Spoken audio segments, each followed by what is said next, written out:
Fast a second. We're live. Okay, go ahead. Good evening. Today is Tuesday, June 24th, 2025. I would like to call this regular meeting of the Board of Education to order. The next Board of Education meeting is scheduled on Tuesday, July 22nd at 8:30 a.m. in the Board of Education meeting room. May I have a motion to appoint Sarah Parent in her capacity as secretary to preside over tonight's meeting since I'm not able to be there in person tonight? May I have a motion? Dennis moved. John, seconded. Yeah, I second it. Sarah, you saw first. All in favor? It's unanimous. Thank All you. right. Sarah, you're presiding. All right, thank you, Robin. I am going to start by making a motion to add agenda item 7A, with discussion and possible action on the Darien School Custodians Union contract for July 1st, 2025 through June 30th, 2028. May I have a second? Joanna is a second. All in favor? That is unanimous. Thank you. Okay, we'll move to public comment cast, please. Good evening. If anybody in person or online would like to participate in public comment, please approach the podium or use the raised hand icon and wait to be recognized. Once recognized, please state your name and address for the record and note that you will have up to 3 minutes to comment. We have nobody in the audience or online. Okay, thank you. I'm not going to quite turn the mic over to you yet, Ellen. I just wanted to take a moment to say that we had a wonderful celebration in honor of you last week. We had some teachers, some staff, administrators, and some of your family and friends, which was very special to hear everybody speak so kindly and wisely about you. So on behalf of the entire Board of Education, these past 6 years have been a wild ride, but your leadership has left a lasting legacy on our schools, our students, and the entire community of Darien. During your time as superintendent, you guided the district through some of its most challenging and transformative years. Your leadership during the COVID-19 pandemic was nothing short of extraordinary. In the face of uncertainty and disruption, you led with compassion, resilience, and clarity. Your commitment to student learning, staff well-being, and community transparency helped us navigate an unprecedented experience while keeping our focus on the future. And your puppetry, along with Dr. Adley's neighborhood, will always be remembered fondly. Under your direction, we began several major construction projects that will modernize our facilities and create safer, more inspiring spaces for learning. These projects will serve generations of students, and they will stand as a testament to your vision and your dedication to our children. And what stands out most to me is the love for the children and the students of Darien. You ensured that they were at the forefront of every conversation. For that, I thank you. Alan, you leave behind a district that is stronger, more resilient, and better prepared to meet the challenges ahead. While we will miss your steady presence, we know that the foundation you have built will continue to support us for years to come. We wish you all the best in your next chapter. So on behalf of all of us. Thank you. Thank you, everyone. Thank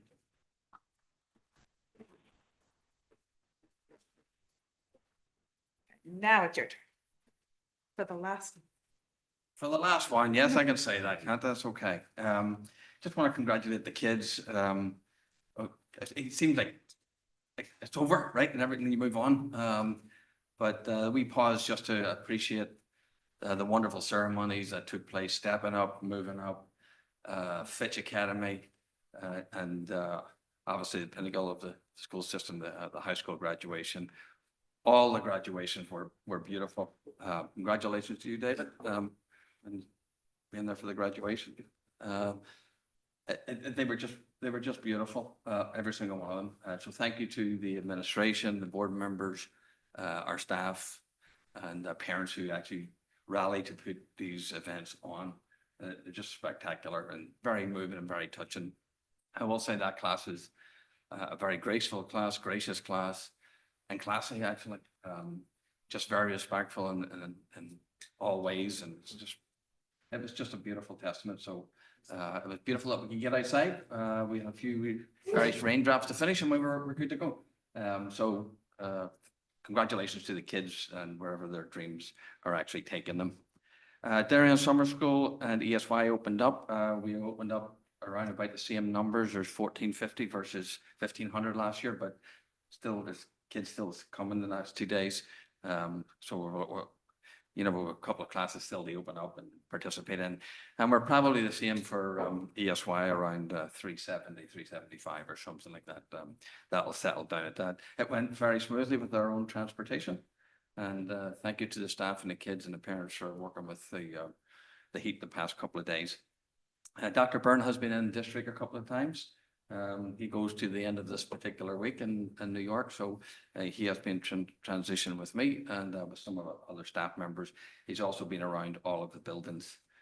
Teachers negotiation commences this summer, so when we get a wee bit further in the agenda for the summer retreat, I'll maybe talk a wee bit about it there because it might be an opportunity for the board to discuss something like that. And then I want to run by a date or two, but I'll just leave it.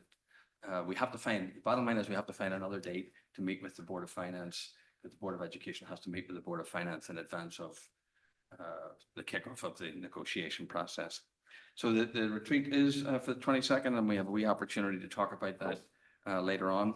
I will be asking for actually the 25th, how your calendars look for the 25th potentially, but we'll get there. And finally, just as you've mentioned, certainly we were remiss of me if I didn't just take the opportunity to thank everyone here and just share some basic comments that some of them I shared the other night. I'll tell you that it's been my greatest professional honor and privilege, not just to end my career here, but to be here as a superintendent of schools. And I want to thank all the board members over the years. Special shout out to some of the chairs, with Tara and Duke and Jill, for your leadership and friendship. But it applies to all the board members. It's been invaluable and very much appreciated. Appreciate your friendship and your professional support. Thank you also to the cabinet members, members of a wonderful, to use Shirley's words, extraordinary team. Thank you to the cabinet members, to my administrative staff, my teaching staff, my support staff, the public officials, and our parents. Yes, together we've navigated some significant challenges along the way, and I think we've implemented some practices, programs, and projects that will serve the kids for some time to come. I've said that we always get into this business to simply make a difference. When I interview, a couple of the greatest privilege I ever have in my life, I'll just tell you, is giving a first-time teacher their job, and also talking to either groups of kids or just talking to kids. And when you interview a teacher, they'll simply say, why do you want to be a teacher? I just want to make a difference. So hopefully my presence here and my absence here will mean something. If that's the case, I will be a happy man. I also just want to thank in particular the kids, because you're right, I don't mind telling you, they make my day every day, and they have done ever since I've been here, whether it's in the classroom, on the stage, on the athletic fields, in the cafeteria, or in Starbucks. They just make my day wherever I sort of bump into them. I'll remember everybody fondly around this table, and the kids and the staff, and I know and look forward to the district's continued success. And I'm a proud member of the Blue Wave family and always will be. So thank you for everything. Thank you. Thank you, Alan. We'll move on to the approval of the minutes. May I have a motion to approve the following, the minutes of the regular and special meetings held on June 10th, 2025. Joanna makes the motion, Dennis seconds. Any discussion? No? All in favor? That is unanimous. Robin, I can't see you. But you good? Yeah, okay. Thank you. Thanks, guys. Okay, moving on to board committee reports. I think it was just finance. Yeah, last Thursday, we had a very quick kind of wrap-up meeting on the year. Okay, we'll hear more about that later. Correct. Moving on to presentations, discussions, item 7A, we will discussion and possible action on the custodian's contract. Alan, you want to give a little overview, Rich? Yes, Rich and Marge have participated through the spring here and bringing the custodial contract before us this evening. It's a general wage increase of 3.5, 3 and 3. So it's under budget for a total cost of about $250,000. The district employees have a $2,500 and $5,000 deductible. That has been increased to $3,000 and $6,000. Premium shares are at 21, 21.5 and 22. There are some language changes that are helpful to the district operationally. And with that, we're hoping the board will move forward to approve the contract. Okay, and we had executive sessions about this earlier. Are there any questions at the table to ask? No? Okay, May I have a motion to approve the contract agreement between the Darien Board of Education and the Darien School Custodians Union for the period July 1st, 2025 through June 30th, 2028? So moved. John's first, Dennis seconds, all in favor? That is unanimous. Thank you. I just want to, if I may just mention that because like many of the other support staff, that they're instrumental in terms of what they do. They're often the first people who are in the building with it, some of the staff who arrive and some of the kids who arrive. You'll know it when you see it, whenever things aren't ready. So they do a fabulous job. And there's something that characterizes our district is the pride that people feel. That applies to our custodians as well. So I just want to recognize our custodians for all the time that they've put in over the years, particularly if they're listening to me, a shout out during COVID. But thank them for the pride that they take in their own buildings and for their work ethic. And wish them well too. Yes, thank you. We certainly see the hard work, so thank you to those. Okay, we'll move on to update on MMS and elementary schedules, Mrs. Droller and Mrs. Demillis. Welcome, ladies. So we said we would come back and just do a update of where we are, and this is what this is, just to give you a wee appraisal of where we are in the process and what some of our commitments were and how we're dealing with those. All right, good evening. I am excited to share with you that we've been very busy and also finding a good deal of success in working through our schedule for next year.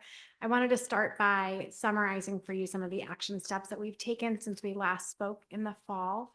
Our work has been grounded in professional development, focused on being data informed, keeping in mind the shared priorities and commitments that we made to the board, and also collaborating with various stakeholders.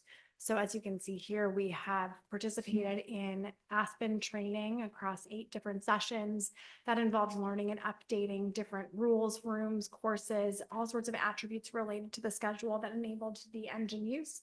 I want to thank Jackie Miller for her partnership in that work. We utilized course requests from our students and recommendations from our teachers in order to project out sections, and based on that, look at average class sizes. From there, we looked at 4 different teaming models to maintain the team while also meeting the priorities. We sought feedback from our team leaders, from our department chairs. We also connected with building representatives for our teachers union. And then Sarah Rameli has worked very closely to analyze special education services to project caseloads and co-taught ratios. When we took all of that information, we, with those 4 teaming models, presented those to members of the cabinet, ultimately arriving at one model that we felt best implemented all of those priorities on top of all of that data that we reviewed. As we moved forward in finalizing the master schedule, we looked at how to most effectively utilize our classroom spaces and calibrate room assignments to maximize teaming and minimize teachers being across multiple rooms. We've collaborated with our interventionists to plan in advance for our students who receive MTSS and ML supports, and then ultimately participated in a week of full-time coaching with Aspen's professional schedule builders so that we could integrate all of that learning and work to get us to the point of having a master schedule. I wanted to remind that when we were last here, we had shared 3 commitments or goals for this master schedule, and those were to reduce the number of English, math, science, social studies classes to 5 or fewer.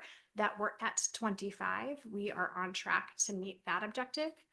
We spoke about reducing the number of sections that were not rainbow by design, meaning core academic sections that were meant to be on team, to instances fewer than 100. We're also on track to meet that.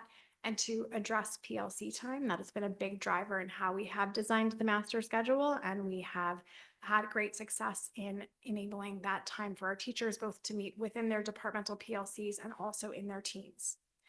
At the same time, it is important to our community to preserve the team model, proactively structure for that known student need, in particular to maintain our co-taught sections below 50% with enough wiggle room is the official term to start the year and address student needs as they evolve over the course of the year. We are working to balance across teams and sections, allocate our FTE, our teachers, to optimize class size based on feedback from our class size report in the fall. Make sure that we're scheduling teachers for 5 classes, getting those PLCs for all of our disciplines, allocating rooms to teams and disciplines to reduce teacher room changes during the school day, and giving our teachers schedules and caseloads for the summer. You'll notice that there are things that are in yellow, and those are the things that we are on track to do, whereas the green are already accomplished. I will highlight that we have already shared our teachers' schedules with them at the last day of school, which is well in advance of last year. And we're on track to share caseloads with our special education teachers by July 1, so that they have plenty of time if they choose to start that work over the summer to be prepared to greet our students on the first day of school. So this is a visual representation of the teaming model that we are going to move forward with for next year based on all of that data. When we looked at how to maximize balance across our average class size, we'll also create that space for the co-taught ratios to be as balanced as possible. We will have 3 teams in 8th grade next year, and then 4 teams in both 7th grade and 6th grade. As you can see, there is a teal team in both 6th and 7th grade. What that means is there are teachers who will be teal teachers. They will have some sections that are 6th grade classes and some sections that are 7th grade classes. So there will be a 6 teal and a 7 teal.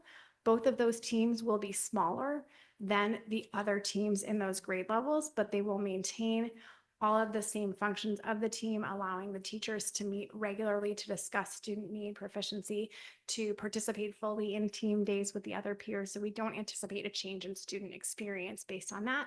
And it allows us to meet those goals of keeping the number of classes at 25 lower and scheduling comfortably for our co-taught sections. So that's the team model that we have built our master schedule using, and it has been implemented historically at Middlesex as one of a variety of different team models that the building has utilized. So over the summer, we are going to finish hand scheduling. While most of our students do have complete schedules already, we do need to finish scheduling, particularly some of our special education programming. We are going to take another review through. We're keeping track of any students who are placed into a rainbow class so that we can double check before the first day of school to make sure that it's absolutely necessary for them to be in a rainbow class. We are going to check section balance to aim for as balanced courses and as balanced teams as possible. And then we will communicate schedules to our students and families in August ahead of the new school year. Thank you, Kate. I think maybe we'll stop and do middle school questions first and Sure. then move on to elementary. Okay, we'll open up to, well, actually, I'll start. So with when you said you explored 4 teaming models, why did you choose this one versus the other? What are the strengths of this one versus the others that you Absolutely. looked at? The major drivers in that decision were looking at that average class size. If we had gone with a strictly 4 teams in 6th grade, 3 teams in 7th grade, 3 teams in 8th grade, which is what we had anticipated when we spoke in the fall, that would have put our average class size in 7th grade at 23 about. And with an average class size of 23, it would have been very hard to maintain 5 or fewer sections at 25, just realistically, given the other constraints on the schedule. Layered on top of that, this year we have found that in that current grade, the current 6th graders who will be 7th graders, there have been some co-taught sections that have been close to 50% over the course of the year, and that has been tight. It's forced some students off team. And so we want to be building a schedule that really maximizes the number of co-taught sections that we have available to our students. So those were the 2 data drivers that narrowed us down to 2 different models of allocating our FTE creatively. The other model that we looked at did not allow for teachers to participate meaningfully in team meetings about the students they were teaching. It had more of a floating rainbow teachers, not rainbow kids model. And because one of the elements of the team model that we prioritize, and it's connected to our MTSS work, is the ability for teachers to talk about students on a regular basis to make sure that they are known and cared for and have their needs met. This teaming model allows us to do that. Thank you. I'll open it up to questions. John? So when you said you used the teal model previously, when was the last time it was used? I don't know the Okay. last time it was used as a year, but I do know that when I presented the models to our team leaders, some of them who've been here for a long time said, yes, we've done this one before and that one before and that one before. Okay. So there's been a variety. So it was regularly used between 2008 and 2014 consistently. Okay, thanks for. Katie? Thank you. I want to be clear, this is not that there are 4 teams in 6th grade and 4 teams in 7th grade. It's that there's 3.5 in each. So that's important to note. This 6th grade class that's coming in is one of the biggest we've had in a long time. We're having elementary 5th grades that have 5 sections. So this is concerning to me. You know, we used to have 4 teams per grade. And now no one has even 4 teams, not even an exceptionally large class. So I find it hard to believe that that's not going to impact student experience. And specifically, I haven't heard anything tonight about how a teacher who is teaching on a teal team across 2 grade levels, how will that affect their planning time? How will they be talking with 7th grade teachers and 6th grade teachers? Yeah, great question. I've looked to make sure that those teachers' team meeting and PLC meetings wrap around in such a way that they'll be able to participate in both. So that they will have access to common planning time with their grade level colleagues, in the same way that any other teacher of that building or of that subject would be able to. So how are we not asking something more of those teachers, that they go to 2 team meeting plannings per week or per cycle? Are they teaching less classes? Are we under some sort of contractual obligation to pay them? Like, how does that work out? Nope. So they're also going to be going to team meetings and teaching 5 classes the same as their colleagues. They will have, instead of doing 2 meetings with a single grade level, they will do 1 meeting with each of those grade levels. The people that we're having take on the opportunity of 2 classes, 2 grade levels, are people who are more experienced teachers. And so we're confident in their ability to do that work. So it's less planning time for those teachers. It is less than some of their peers, but I would note that it's still an increase over what we've had this past year. And I would also note that there are other teachers, such as our math teachers, who have multiple preps. And so it's not uncommon for teachers to have multiple courses to prep for. So to Katie's point about the size, do you have a sense of how many children will be on the team, each team? Yep. So for the teal specifically, Or just in general, like it's the 6th grade? sure. In the 6th grade, we're looking at between 90 and 100 on the red, orange, and silver team, and then around 60 on the teal team. Okay. And similarly, in the blue, gold, and purple, we'll be in that closer to 100 space, with the teal being closer to 40. So then that means currently they're like 80 to 90, right? They're a little bit larger than they are now. Am I correct in that? They're currently between 90 and 100. Oh, they are. Okay. Sorry. Joanne. Yeah, just to piggyback on top of that. When you have, I find this to be an inequitable experience between all of our students within the 6th grade and within the 7th grade, because you're going to have students having their school within a school feeling of being 100 kids for 3 teams and then only 60 kids for 1 team. They're going to be in class with the same kids much more often. Even things when you have like a school culture building opportunity by team, the teal team is going to be the little team. So I would like to know, I find that to be very troubling. I'm actually quite disappointed by this model. The other thing is, when we first were introduced to this model back in 2024 as one of the possibilities when we first engaged the consultant, it was my understanding that one of the main reasons they didn't want to do this model is because it would impact PLC time significantly. So how are you going to rectify that? So in this past school year and for some of the preceding school years, our teachers have been having PLC time during their lunch period. So that has been, as we know, a contractual violation and also not an optimal work experience for our teachers. One of the constraints that we've added to an already quite constraint-laden master schedule is making sure that every teacher is able to participate in a PLC that is a full 40 minutes separate from lunch. So I have hand placed out the team meetings over several periods, as well as the PLCs over several periods. So that teachers have access to those, not during periods 4, 5, or 6, or whenever their grade level is at lunch. All of those TL teachers will still have access to that. And it's an increase in the time that they will not be doing that during their lunch period, and they'll have the opportunity to attend their team meeting just as any other teacher would, and also participate in PLC. When you come back to us in the fall to discuss this more, could we see that schedule? Also, when you come back to us in the fall, I would really like to see it, the impact this past year has had on these bigger teams. It seems like there's a lot more, both anecdotally and, notified by our superintendent, a lot more incidences that with the bigger teams that we weren't having as often previously. We've always had difficulties, but I feel like these bigger teams, you hear anecdotally that there's a lot more misbehavior in general. And we've had such bad misbehavior that it's risen up the level of concerning the whole district. So if we could just see data on last year versus the previous years, like in class detentions, after class detentions, not people, but just generalities, things like that. I'm just gonna play devil's advocate a little bit on those smaller TL teams.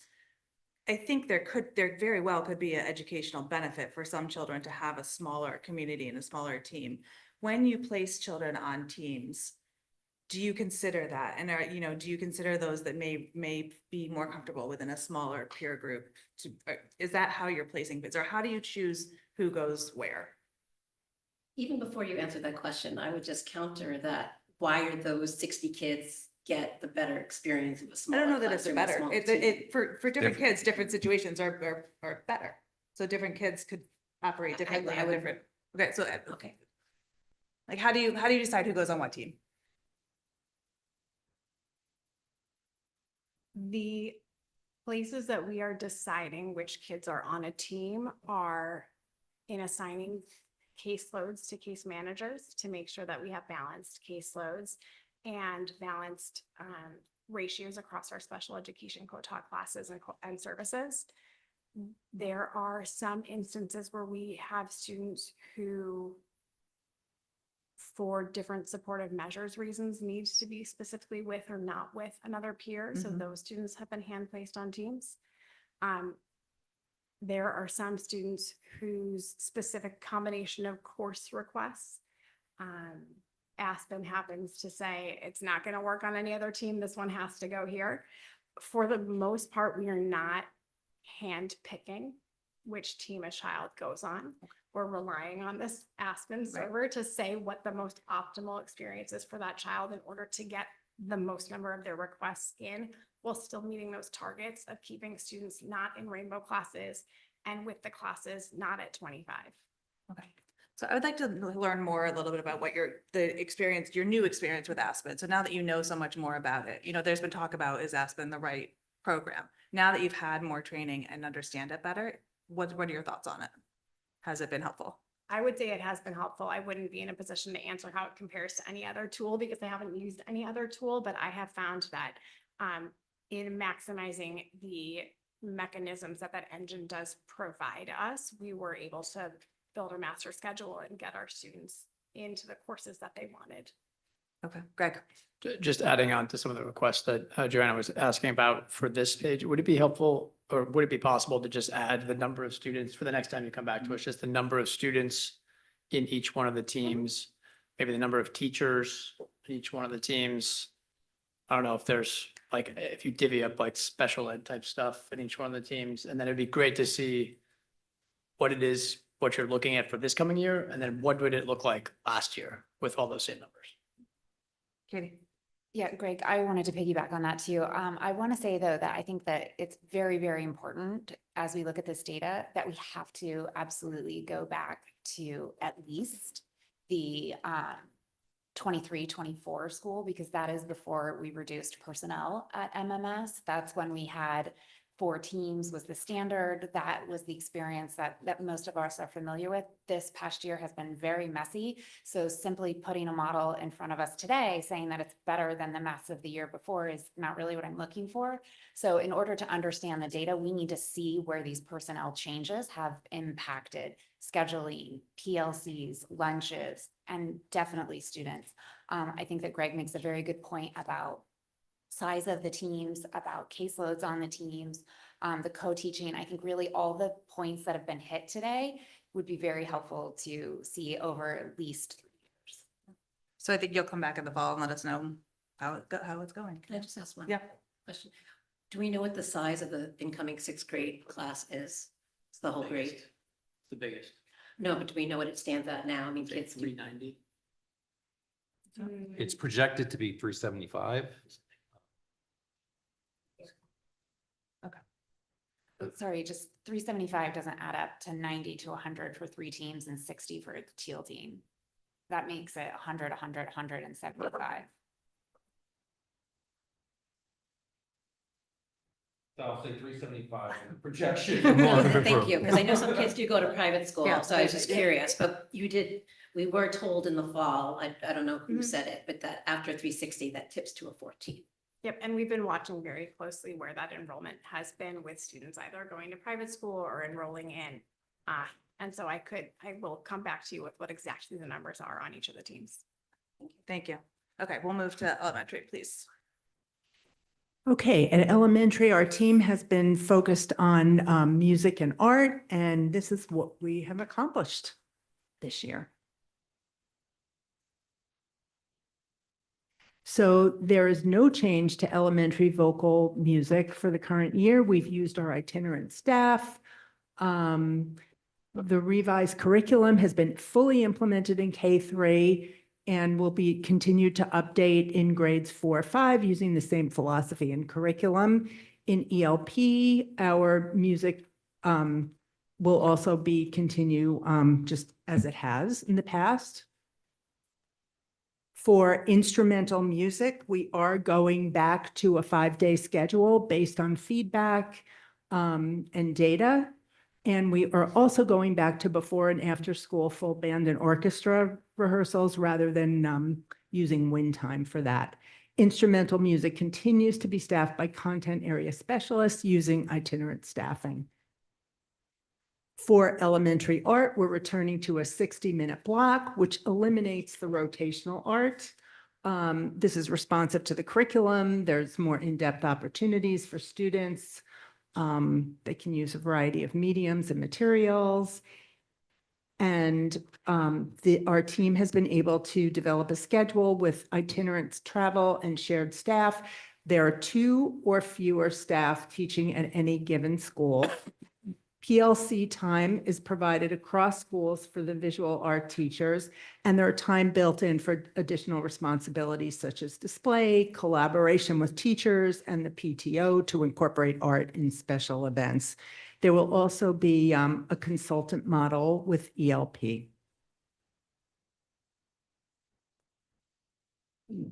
That is, That's it. that's it. Questions on art, Joanna? Just so Or music? well, with art, since it's still up there, are all 5 schools have an itinerant, or do any schools have just one dedicated art teacher, or everything is itinerant? I believe one of the 5 schools has Oxford. an art. Yeah. Mhm. And then in order to go back to the 5 days a week for the instrumental, did we need to hire another teacher, or we just? No, utilizing the staff that we had. Further questions? Robin, I can't see you, so just jump in if you have questions. Yeah, I did have one question. Returning art to 60 minutes blocks and eliminating rotational art. How were we able to do this? Because I thought that was initially a budget issue. It was actually the same amount of total minutes, but we were utilizing the time differently. So teachers had 45-minute classes, and then there were 10 additional rotational art periods. So the total number of contact time for art was the same. But that 1 hour of art class gives the teachers just a more cohesive curriculum. They can do more with the students, so it's a preferred model. So for instrumental music and returning art to the 60-minute blocks, sounds like it's a better outcome which is great news. I mean, it's great that we were able to figure that out. I just wanted to double check that, but thank you. The team spent a lot of time, a lot of days on that. Thank you. Further questions? Thank you to Kate and the Colleen in particular and the members who supporting the team for your work on this. Thank you. Okay, thank you. Moving on to further discussion and possible action on proposed changes to the 2025-2026 school district calendar. So the information that was included in the packet talked about some of the questions that the board had at the previous meeting. Some of it addressed issues of planning, what professional development days, what are we doing during the professional development days? What are some of the mandated training? So we tried to address those in the questions. We tried to address giving you the full, what the PD plan is essentially for the year. We redid the calendars. So they're numbered 1, 2, and 3. And if you just put up that, I mean, literally that's what you see there is what calendar 1 is, what calendar 2 is, and what calendar 3 is. There was really no impact on the middle schools. So it really focuses, you really can take the high school out of it other than moving it back to from Friday to Monday to Friday. But it basically focuses on the elementary schools for the literacy. That's the main focus. And so one of them is Mondays for PLCs, Fridays for PLCs, and with both of those would be late arrivals essentially for the district or for K-3 reading. And then the last one shows you specifically Fridays for PLCs and 6 early releases for PLCs that, and we confined them to months that didn't have professional development. So that's kind of that still incorporates the HHR planning days that I think are important to plan for. So thank you to everybody for listening to the community and to us and going back for another stab at this. So just to reiterate, there's no change at all to the DHS plan as it's been for the past few years, with the exception that 2 of those PLC days will be on Mondays. Yes. Okay. And there's no change to the middle school. Correct. And then, so there are 6 early dismissals, K-5 on Fridays, or are those on Fridays? Literacy. Yep. And then 2 Monday late arrivals for all 5 schools. Mm-hmm. And then 2 late arrivals for HHR, 2 additional. That's arrivals. correct. Yeah. Okay.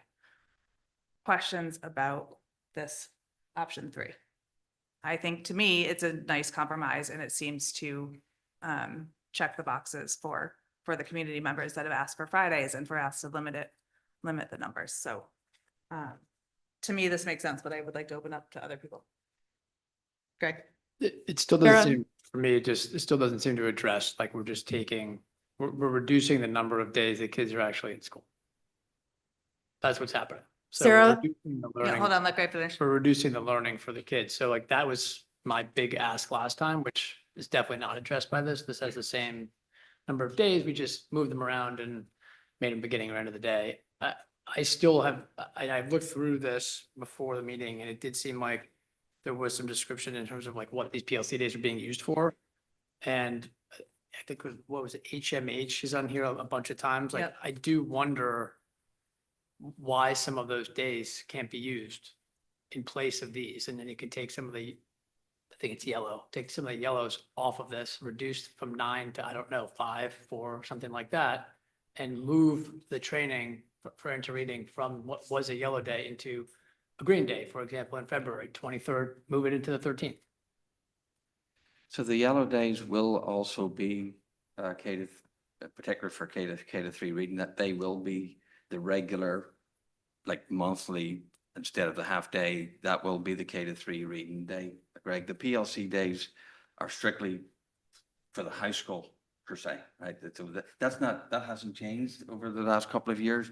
The fact that I suggested move it to Monday is probably complicated to thinking around it, but the PLC days are they're the standard practice for the high school and have been for some time now. So I would ask you not to get caught up in that one, because that's been a standard practice.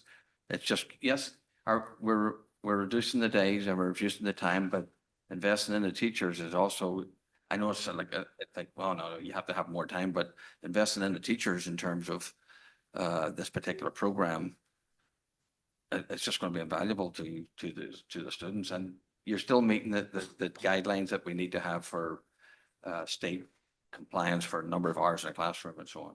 So, and sorry, I had Sarah- it backwards. Move the green, the late start into the yellow. So we have the yellow anyways. Why don't we move some of the greens into the yellow so that we don't have the late starts? The green's only for high school. Sarah, Yeah. can I just make a comment?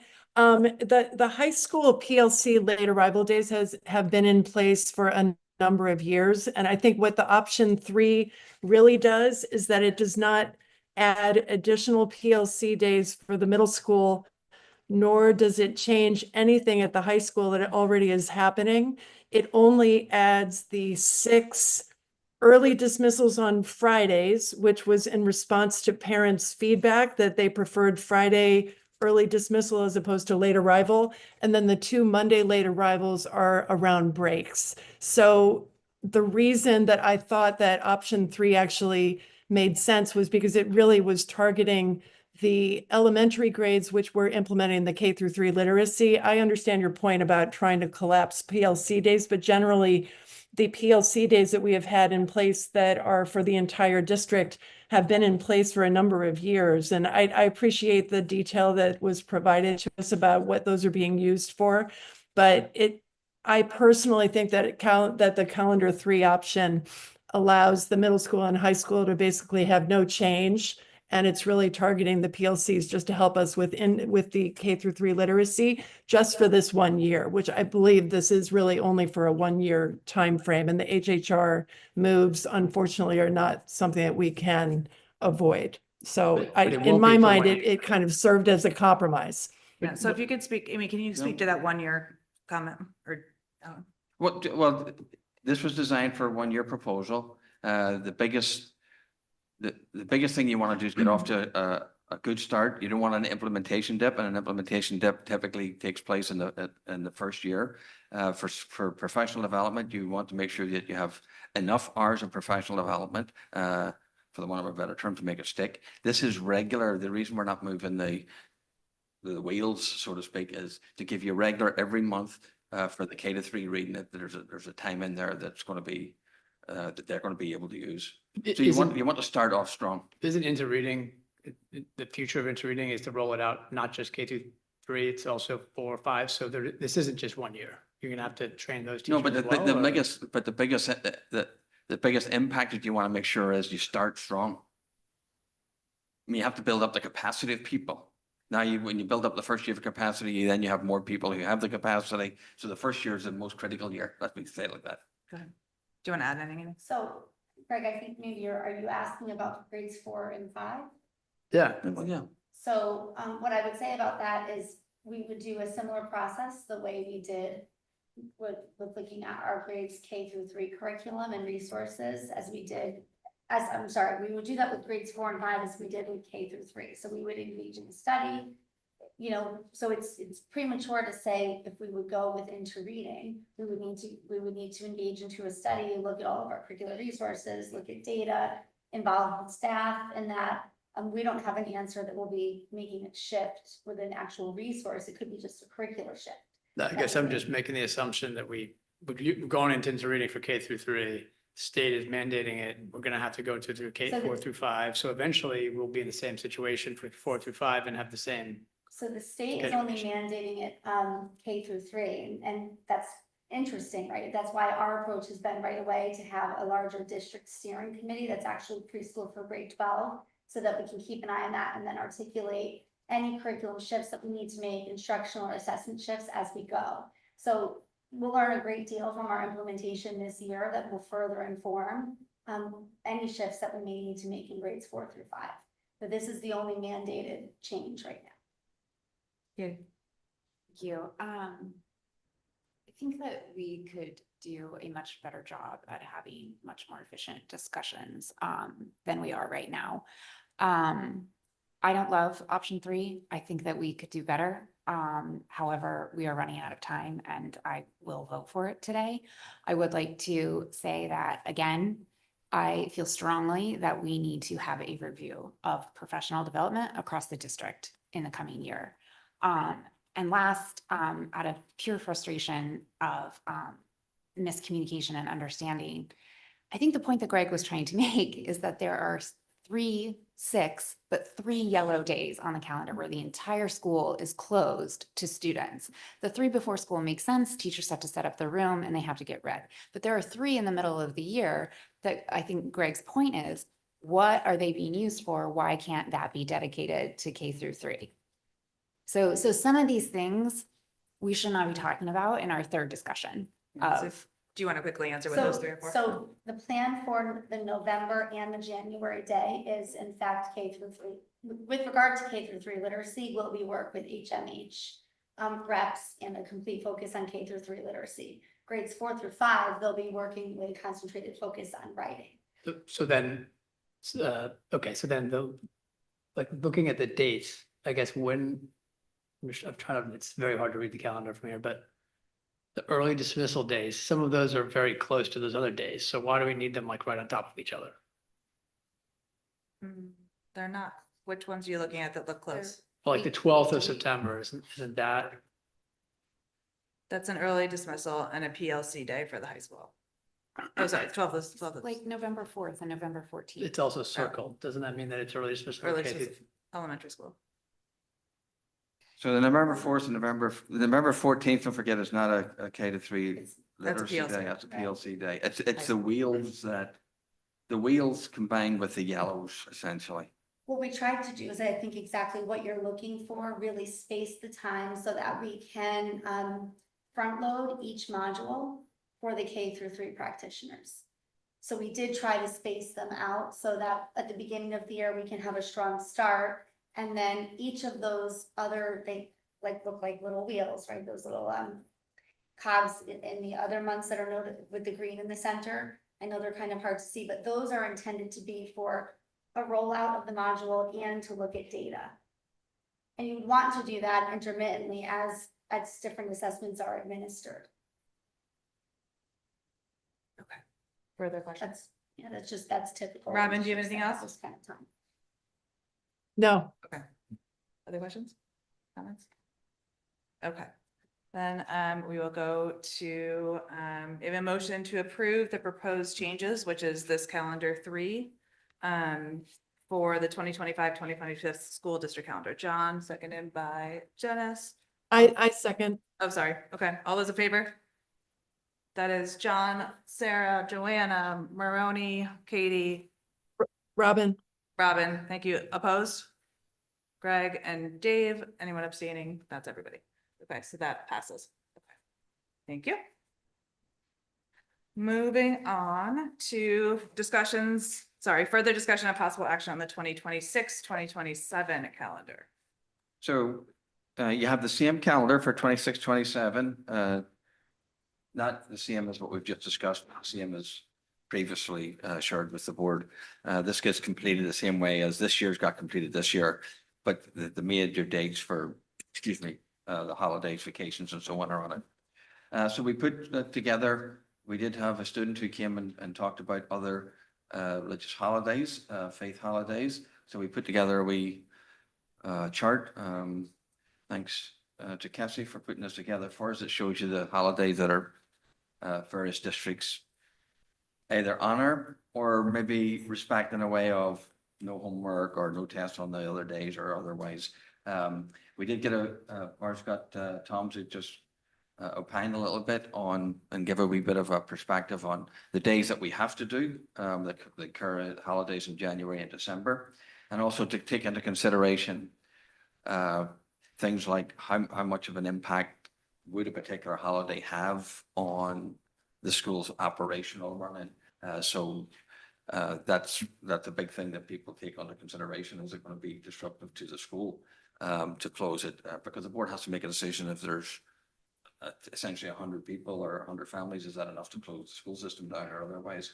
I do think that the nuances of this, I do actually think that for some of these holidays, I think there's room to be clear about when kids are honoring these holidays, that whether it's tests or well, there's tests or other ways, right? We could be considered homework and so on. I know it's difficult, but there could be cases where we honor that a wee bit more consciously, right, and deliberately. But I do think just even in having this discussion and even getting a wee bit of feedback from Shipman and Goodwin, I think we're at least paying due respect to the request that was made. I think you need a wee bit more deliberation moving forward on this and reflection, because it's not just quite as straightforward as it could appear to be. I would suggest that the board continue to engage in the discussion in some forum. It could be the retreat, it could be throughout next year, but that's. Okay, thank you for that. So in looking at this, in reading the memo that Tom put together, Mike, first of all, thank you to the student that brought this to our attention. And I think that was brave, and I'm glad that she did that. I am curious how do we more formalize that procedure of, if you are celebrating a holiday, how do teachers know not to do that? So is this a formal policy? Is this a directive by the administration? What do you It could be either or. Okay. Have you seen this done in other districts, and in what form? In some forms, it's done culturally, maybe in some smaller districts and so on, that it's easier to handle in some ways, right? But you could certainly do it through policy if you want to do that. Okay. Margie, leaning into that discussion there, or? So the only thing I'm familiar with is in my previous district, we sent out a memo to the teachers at the beginning of the year that said students may be celebrating a holiday on this day, no homework, no tests. And, we were as inclusive as possible about the holidays that we listed. Okay. So I mean, I can see that happening, but how does that, the I love red pajamas religion, like how do you, where do you delineate, and how do you delineate? Is that? Yeah, I that's. think that's the discussion you would have to have. Okay, Katie. Sorry, that's a lot to come back from. I have a question about board procedure, and this is not particular to the conversation, but I am curious about what sort of cost we incurred by having this memo from Shipman and Goodman. The memo was already existing. They just updated the dates and checked the law. We're not the only district asking for it. Okay, thank you. So my reason in asking is that I want to make sure that the board is following its current process, its proper processes, and that it's not incurring costs and ordering work based on a single request, and that it is the appropriate number of board members that are inquiring. Can we or do we know the percentage of students who are certain religions? I don't have that percentage. So. And I don't know that we can ask or not. I don't know if that's.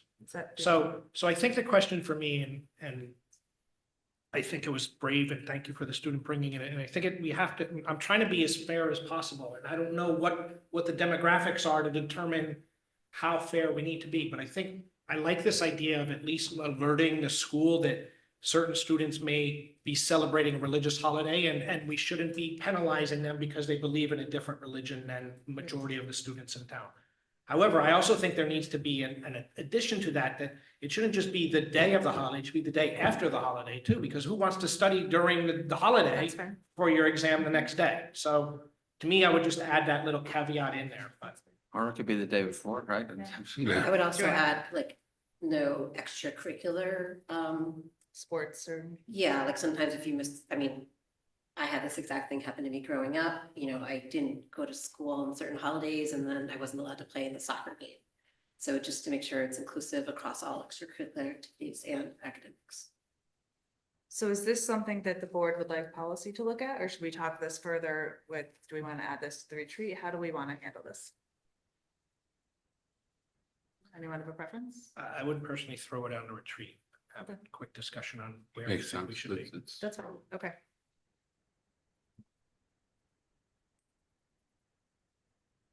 All right, What specifically are we talking about?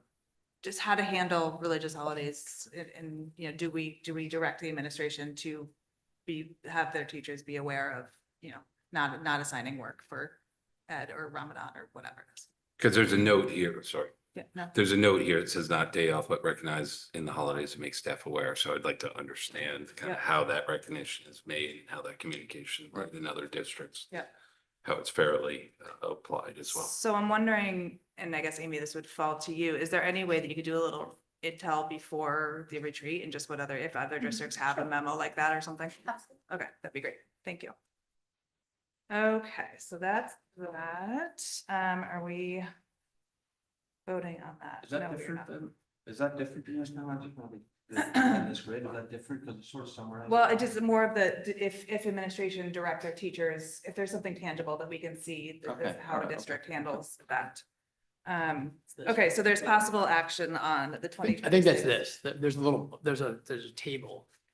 Right, but I mean, Okay. like, is there a memo, like, can we, is there, does Westmark said that Westport had said, here, teachers, these are the dates, don't have work assigned.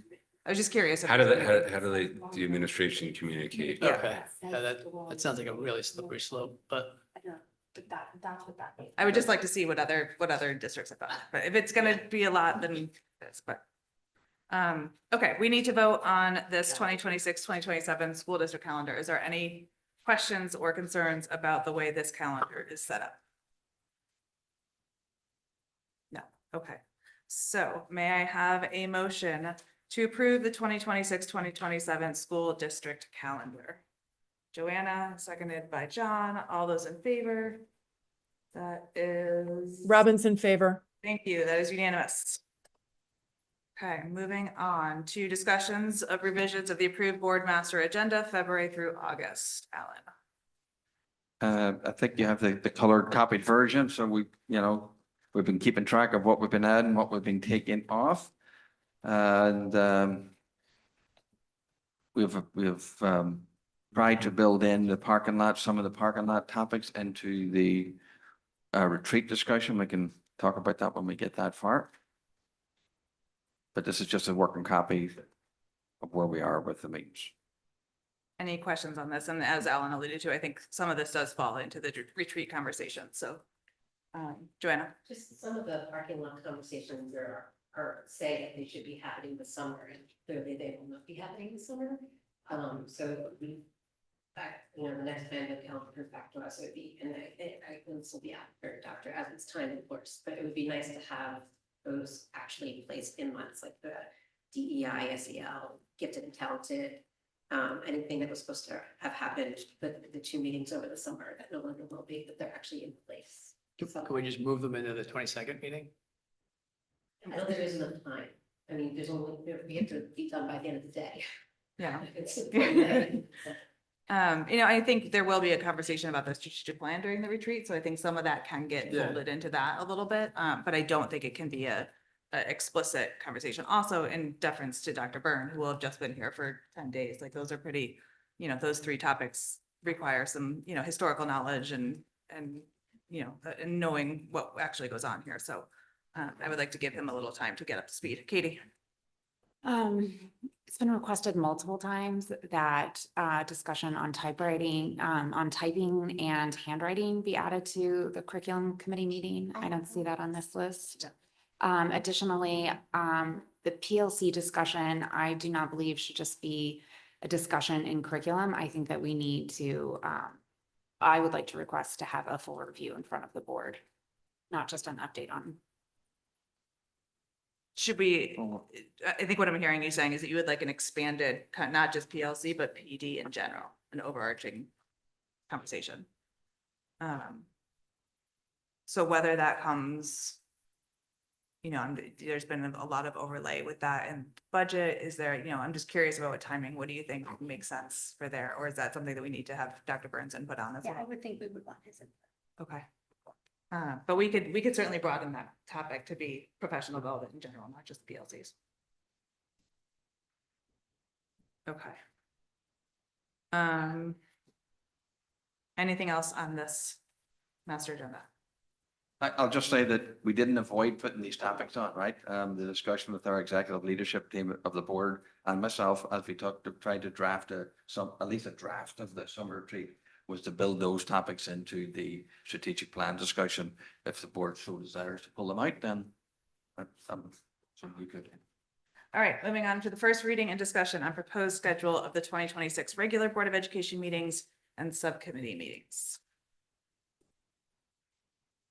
I just asked you, this is just I would just ask you to look at the calendar review of the meetings. So the Saturday, the 10th and of January, just note, and April, that's a different date than April than we would normally have to. So just pointing those out. Why were those changed? What was that one?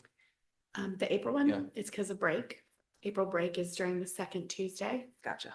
And January 10th, last year, the retreat was right off the break, off the holiday break, and I believe that was a comment that maybe we should move it to the following week. Okay. But those are up for discussion. Okay, yeah, this is a first read, so we can contemplate and then come back next time. All right, moving on to the annual report on donations, Rich. So we received $105,037.73 in donations this year from various community stakeholders. This does not include any in-kind donations that don't pass through our system or are paid directly by an outside organization.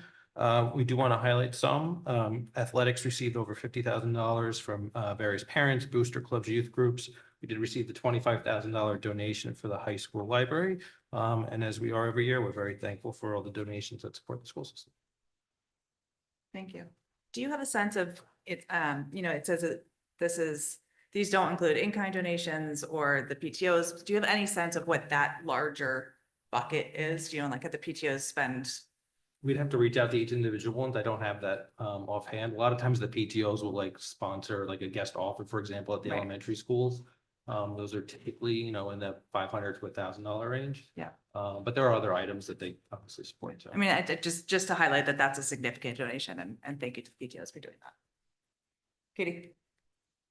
I would appreciate seeing, the next time we do this, a representation of, like perhaps a pie chart of how much is going to athletics, how much is going to the arts, how much is going to within athletics, how much is going to boys teams versus girls teams, specific teams. I think that I appreciate this list and seeing it together, but being able to disaggregate it into the percentages of donations that are going to specific places would be very helpful. Okay. Further comments? All right, thank you for all these donations to those of you that donated. All right, onward, discussion on May 2025 financial report and possible action on the proposed budget transfers. Rich.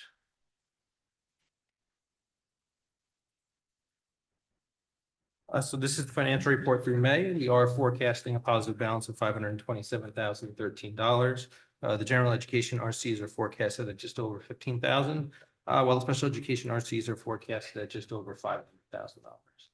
Salaries are forecasted at a positive $13,000. We do have salary savings of just over 10,000 and some small savings in building subs and in clubs and councils.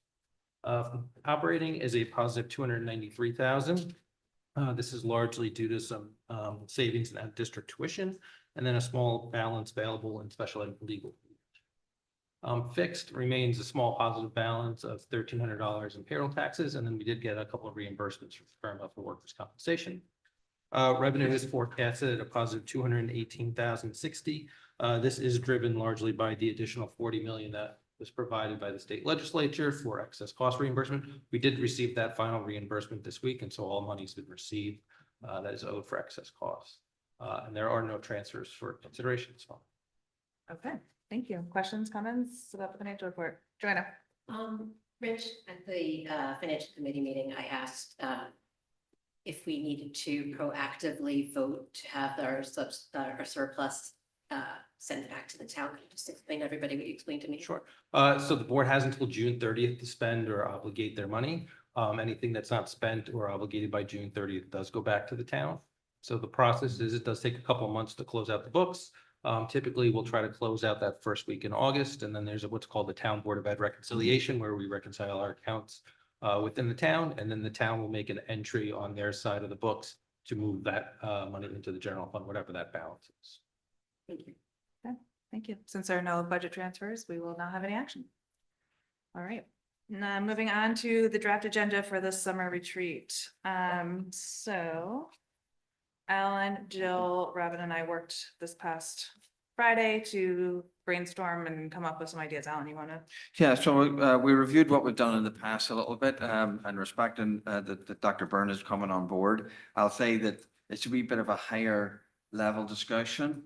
I'm not saying there's not specificity there, but it's just a higher level of discussion of how the board would like to operate with Dr. Byrne and him understanding some of what the board would like to see or otherwise, and sort of fleshing that out to start with. So this was just to try and get the wheels going a little bit and try and do a wee bit of preparation and transition planning. It looks like we will, I'm hopeful that prior to this, there will be, well, not prior. You can have an executive session before a meeting and during a meeting or after a meeting. This is right at the start of the meeting. We anticipate that there would be an interview of the new director of elementary education, and hopefully with the appointment of that director in the actual open meeting, regular meeting. So the first part of it is really to do the interview, and hopefully with an appointment. You don't have to make the appointment afterwards, but obviously the sooner we do, the sooner that person has to give his or her 30-day notice, and so the sooner that happens, the better.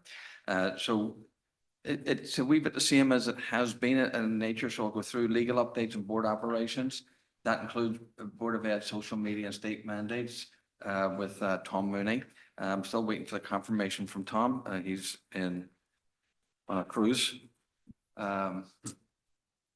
So that sort of, the social media part is, he should be able to comment and get direction on that. The board evaluation, that's a process that you've gone through before. And it says to be determined. Patrice, the executive director, cannot do it. She's in Africa, but Nick Caruso, who has been here once before, can do it. I would suggest that in order for that to happen, the questionnaire survey has to be sent out, and if people could get it back to us by the week that Dr. Byrne is here, that would be helpful, because it would help him and help that process go through. There was only one thing changed here, which was communications. That was an opportunity Dr. Byrne wanted to add into that discussion. So this is traditionally the self-evaluation the board goes through. A preliminary discussion on the FY27 budget. In the past, certainly the past year, we were more specific with what are the priorities, what are things that are coming, what are you going to have in the budget type thing, identify those areas. I would say that's just a wee bit early in order. I think you'd have to have the discussion of how the budget's going to go, what the board's opinions of that are, Dr. Byrne's opinion, just as he enters in. Discussion on long-term fiscal planning can include things like technology, how are we planning for technology, non-lapse in account. It gives an opportunity to have that general discussion. And the same of the goals in the strategic plan, as opposed to coming back with what are the proposed goals for the board, or what are the proposed goals for the strategic, are they any further direction in the strategic plan. It gives the opportunity for the board to just have that discourse both with cabinet and also with the new superintendent. The enrollment is, as it has always been, that level of specificity, and we can, we'll be able to do that. Enrollment seems to be going fine. We haven't broke any other sections at this point. I'm hoping that we don't. I don't anticipate that. And the proposed board schedule. So that's a draft. It's just open for a draft. You're also having the teacher negotiations that start on August 5th. So the members who are on that committee, you may be able to utilize Tom in a non-meeting situation before this to discuss about processes and how the board would work around the negotiation process. So that's something you might want to think about. The board has to meet with the Board of Finance. It could be everybody, or it could be as many people are available or not. The date that I've solicited a couple of dates from the Board of Finance. One of their dates that is most helpful to most of their board is July 25th. I don't know what people's availability of that is. I'm just announcing it now because it's just hard to track with the date, and trying to get a date.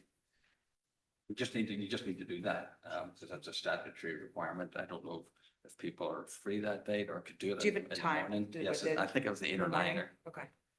We can send out an email. Robin, you can send out an email about if people's availability for that, please. Okay, Dr. Edley, there were other dates as well, correct? Yes, Besides there, July yeah, there 25th? there was a couple of other, there were a couple of other dates that weren't as lucrative to the actual process of putting this in a timeline, but I can certainly send them all. I just put the preferred date. Yes, the preferred, we'll just put the preferred date. Okay. Would Right, love- but Dr. Edley, just one question, just to clarify, because I think if a number of Board of Ed members are not able to attend on the preferred date that the Board of Finance is proposing, could we also potentially talk about the other two options, I believe, that Yes, I'll send those. had been proposed? Okay, I'll include those. Robin, I'll do this for you. I'll send those out. Those thank you. dates out. Okay, thank you. So just would love some general feedback about this. Like I have a couple bullets here that I wrote, like the preliminary discussion on the FY 27 budget. To echo what Alan said, that's gonna have to be a very high level conversation just because Dr. Byrne literally will have just gotten his feet wet. We don't have a teacher's contract, which is a major piece of that contract. So that, of the budget. So that's a huge unknown. But I envision that conversation being more about the calendar, the cadence, how can we improve upon what we did this year? Greg? Yeah, I have a few thoughts on this agenda. It seems like we've got a few items on here that are, I feel like would be better suited for just like regular Board of Ed meetings. For example, number 7, like appointment of director of elementary. Like the update on enrollment, like that stuff seems like it's just ordinary stuff. I feel like this full day should be devoted to more high-level strategic conversation. On here, we've got only 30 minutes dedicated to the Board of Education goals and strategic plan for 2025-26. I think that should be like the bulk of the day. Surprised that it's not the bulk of the day, and we should have sub-topics within that of what we should be focusing on for the day versus just glossing over it 30 minutes. So to your point on the first two, like this is the only meeting in July and we need to get those things done. So Yeah, like we're not talking, if it's 2025, 2026, the next meeting is during the school year.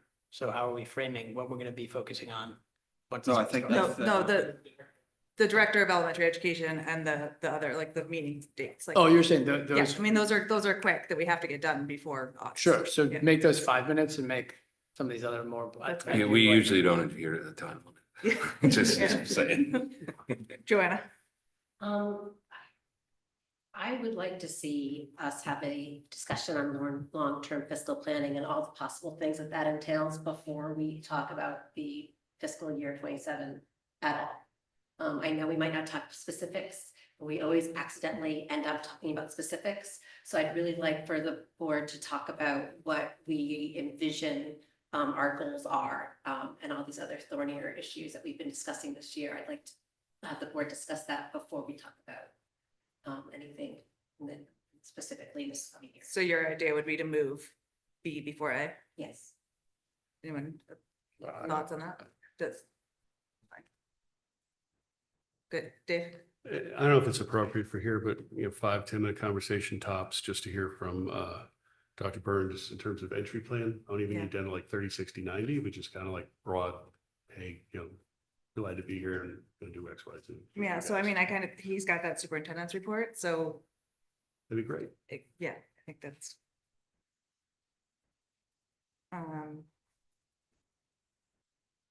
And Greg, I hear your point about that. That's 30 minutes is not enough time for that. So we can go back to think about how we distribute the time. On your point on the budget, I think, like getting clear on like what that process is gonna look like. And I don't know if you guys gonna have thoughts on that or not, but. Yeah. I think it'd be interesting to see what he's done in the past and what, Absolutely. And we're not ready to move on to our next agenda topic, but I envision the handbook coming back to this meeting. And I think Dr. Byrne's request of communications, that to me seems to be a nice entry point for that to be discussed. Other comments, Robin?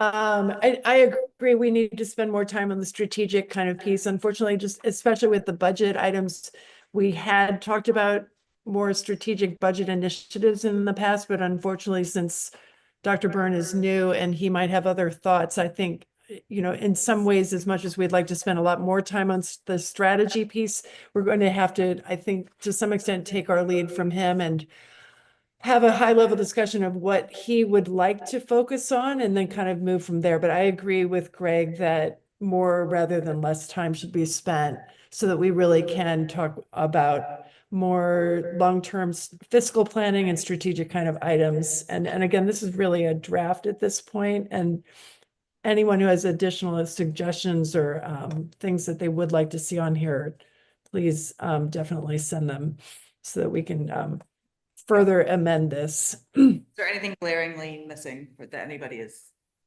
Doesn't see, okay.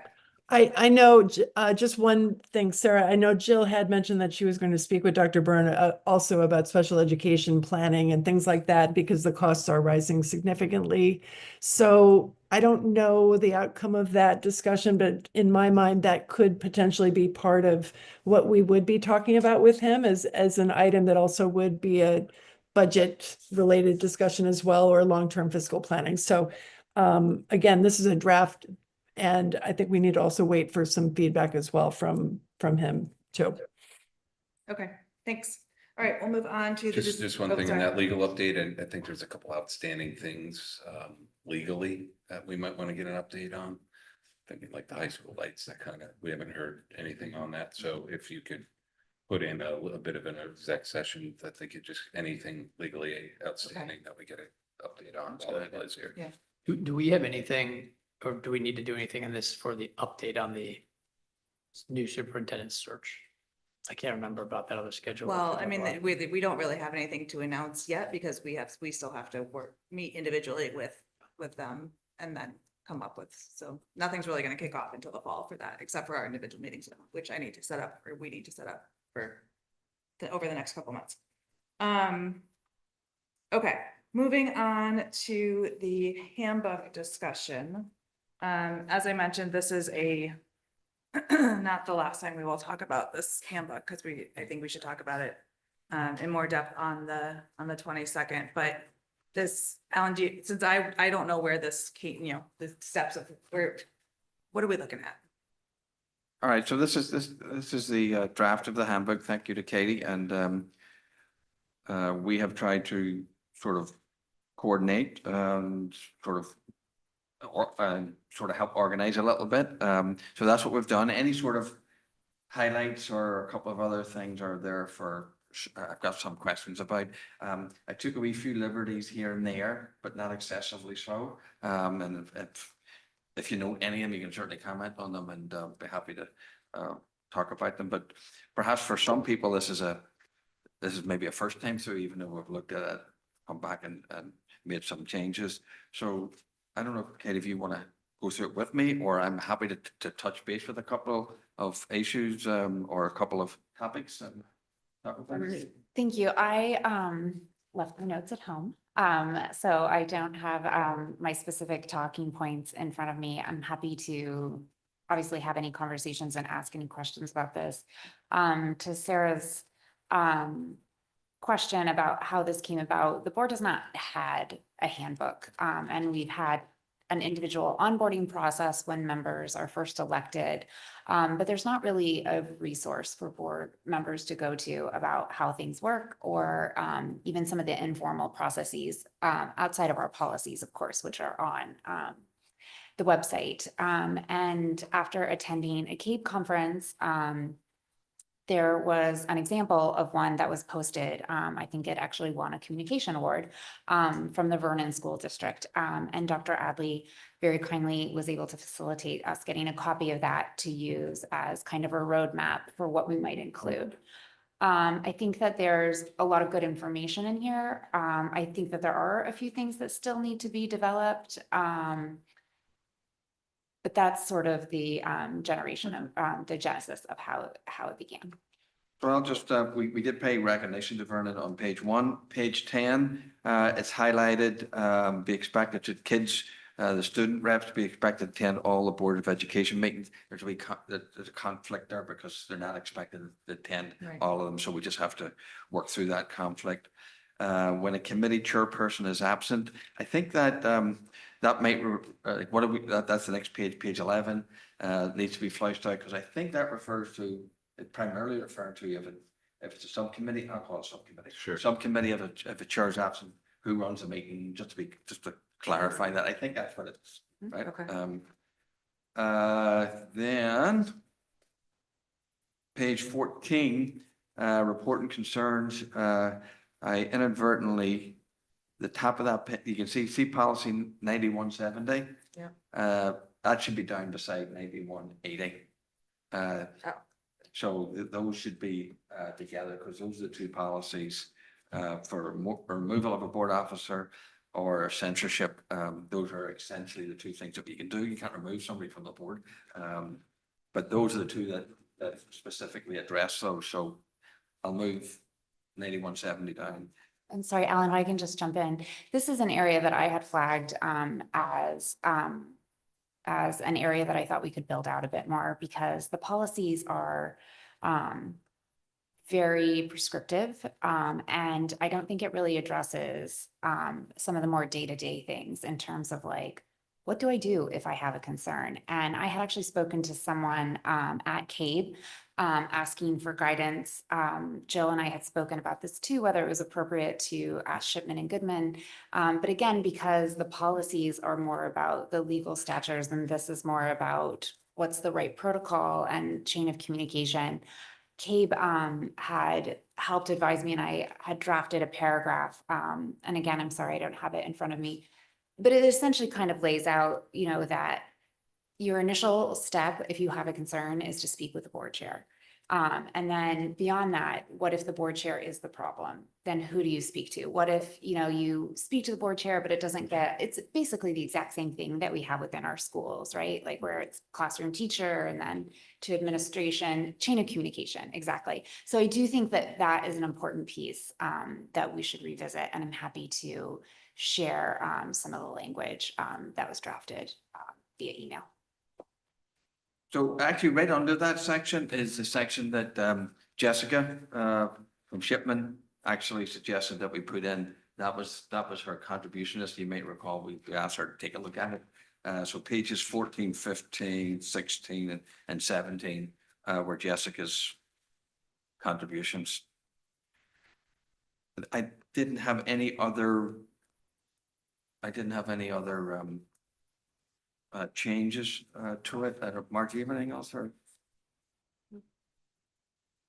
I want to thank Cassie for going with the flow with the edit. Thank you. Can I ask a question? Yeah. Go for So it. CABE's got a great, I mean, they have a whole section in a handbook that, you know, when I was the new board member, was provided to me. I mean, did you guys look at that? Or, I mean, I feel like this is pretty redundant to what I remember from the CABE board member handbook that they gave, new board member. It's called new board member handbook, actually. I think the value of this is that it's specific to Darien, and it is a one-stop shop. So this has all of Darien's policies linked in it. It has resources linked in it. It has acronyms. It has a note from the chair, which is something that we should discuss on the 22nd also about, does that get updated every year? Also the handbook, how often does that get updated? Does it follow a policy cycle? So I think what's valuable about this, and CABE is a great resource and it's linked in here. If people don't look at it, I encourage them to. But I envision this being something that we could print potentially a limited number of copies, but also have as a digital resource. That is, when I have a question about something, when I'm uncertain about something, this is where I go, and it's specific to Darien. Yeah, I think there's value. I mean, there's new board members that, you know, it's helpful. I have heard from a couple board members that it's a little, maybe concerning is too strong a word, but to hard code the language within the handbook instead of just including the link. Because if the policy gets updated or whatever, what are people's thoughts on that, Dave? Yeah, I mean, there's probably a way to do it. Publishing software, not a big thing. I guess the real question I had on this, and like, I like the Robert's Rules cheat sheet. That was Yeah. nice. So thank you. But, you know, a lot of what's in here, as you mentioned, you know, some of the very prescriptive in the 9000 series that deal with board operations. I mean, that comes from statute or town ordinance. I mean, we don't have a lot of wiggle room there. Yeah. And so I hear the notion of this is like what to do when you're a new board member or what you want to do over time. And it's nice to have this as kind of like an FAQ. But I don't really know where this sits in terms of precedent and what's the impact. So if we put something in here that's like, you should try this and you want to try something else, like, do you lose your board sub-chair seat because you didn't follow this handbook? And I don't really know how that's handled. So I think that's maybe a question for Tom, but to me, I don't know where this sits in sort of the chain of what controls Yeah. how we operate. So, Alan, did you say that pages 15, 16, and 17 came from Shipman, or did that come from, was that newly generated? Yes, the legal responsibilities is that started at the Freedom of Information Act, Okay. went through those couple of pages. But like the, communications with the superintendent, communications with staff, like all that came from Yes. Jessica? Mhm. So maybe there's just like a disclosure at the beginning of this that's needed to just say like, the board is governed by the board policies, to your point, where like those supersede anything that's in this, no matter what. I don't know. I'm just Yeah. making that up, Yeah. but you're the attorney. I'm not an attorney. I guess, you have plenty of situations where like, security stuff, you have the law, then you have the rule, then you Right, have the yeah, yeah. implementation, then you have the guidance, but guidance isn't really binding, so it's just kind of a thought. I like the idea of having something that like pulls everything together. I mean, I think there's other things we could probably add to this. It's definitely if we value, it's wanted definitely to. helpful. There's value to it, like even like the strategic plan, people may not understand that you do that every 5 years. Right. It's a full process and you update it and you're working on the old strategic plan. When when you enter the board, you're working on the old strategic plan. There'll be a new one at some point, like that kind of stuff. And like, I think like like even putting in here, like, here's how often this handbook will be updated, for example. I don't know, that could be in there. Okay. I think it serves as a nice Sarah? resource to Yeah, hold on, Robin. board member coming on board as a useful resource. Yes. Robin.